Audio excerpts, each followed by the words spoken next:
Hi, I'm Christine Hendren. I am the Integration Director for STEPS, and I'm also a professor at Appalachian State University. And today I'm going to talk to you about convergence. I'm going to talk about what convergence is, what does it mean, why and when is it needed, and introduce the fact that there are evidence-based strategies to drive integration and convergence intentionally. So, convergence is a problem solving strategy that blends ideas, approaches, technologies, epistemologies together to holistically understand, create, and transform a system to reach a common goal. By doing this, that generates new questions, new ways of conceiving of problems, new solutions. And it's not just these ideas, approaches, epistemologies, but also entirely new disciplines, sectors, different ways of knowing people across different geographies and cultures, different demographics, intellectual personalities. All of that is blended together through convergence to get these new innovations and discoveries. NSF adopted convergence as one of its Big 10 ideas in 2017 and says that convergence is characterized by being driven by a specific and compelling problem and showing deep integration across boundaries. So it intentionally brings together different diverse researchers to develop these effective ways of this innovation and discovery. We think of convergence as being well applied in the case of a wicked problem. So I won't read you all these 10 attributes of wicked problems, but they lack clarity in both their aims and solutions, and they are subject to real world constraints that kind of mean that probably solving one piece of it might actually exacerbate another, and there are no do-overs, and there's nothing risk-free. So every attempt at solving a wicked problem is high risk, and through convergence, we hope to make it so that it's a high reward as well. Phosphorus is certainly a wicked problem. It is a broken cycle that is linear instead of cycling back to each other. It's a limited element on the fertilizer end where we need it to put it into the agricultural system so that every living thing can have it within its being.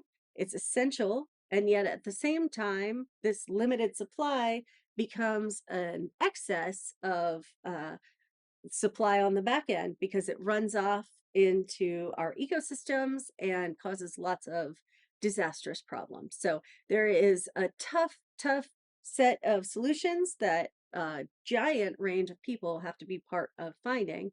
That's why it is perfect for a convergence approach. I like the Modi Nisani analogy of the smoothie to talk about what convergence is in the context of all these other words you may have heard floating around before of disciplinary, multidisciplinary, interdisciplinary, transdisciplinary. And the important part of this is that convergence is not for every type of problem, right? So in the case of a wicked problem, we need it. But in the case of a simple but still very important problem, like you want to develop a new type of microscope or particle collider. You don't want every type of discipline in the world there. You want experts in that there. So you maybe have this disciplinary side, different flavors or species of apples, sure, but all apples. Then if you're doing some sort of a blended approach, where maybe you're taking field data and then passing it off sequentially to a statistician, that may be multidisciplinary, where the fruits can still be separated out completely in the basket. If you do that a bunch of times, you become familiar with each other as a team, you may become interdisciplinary and you may actually influence each other's developments of the methods. But by the time you blend together into a smoothie, you really can ask brand new questions you couldn't have asked before, and you can't ever extract it out. So you think differently about the way that you formulate your questions by that time. And so through convergence, we are creating this blender, this intentional blending, and then importantly, we're putting a lid on it, right? So if you don't have a lid on the blender, you mix it all together, but it's a giant useless mess. We also don't want to do that with people's ideas and time. And so this module will be about how to do this intentionally and well, and to draw on literature to help us. That brings us to the fact that there is literature to help us. So there are disciplines and methods and communities of practice and scholarship that can help. So these are listed, a few of them right here, and they are drawn upon heavily in the readings for this module. The International Network for the Science of Team Science is excellent. The Inter and Transdisciplinary Alliance is also excellent. Those are two communities of practice that you can join as professional association. Integration and implementation science is an emergent discipline with a free textbook that is called Disciplining Interdisciplinarity by Gabrielle Bammer that everybody should read if they are using these types of approaches. And then Interdisciplinary Integration Research Careers Hub, or InterReach, is also a community of intellectual practice that is free to everybody, and you should all join it. I was lucky enough to co-found it 6 years ago, and we've grown into a 600-person group that's been excellent. Convergence is also summed up in these 5 attributes, which I won't read you the detailed quotes from, but you should find them in ROCO 2020, Principles of Convergence in Nature and Society and Their Application, which is an excellent resource.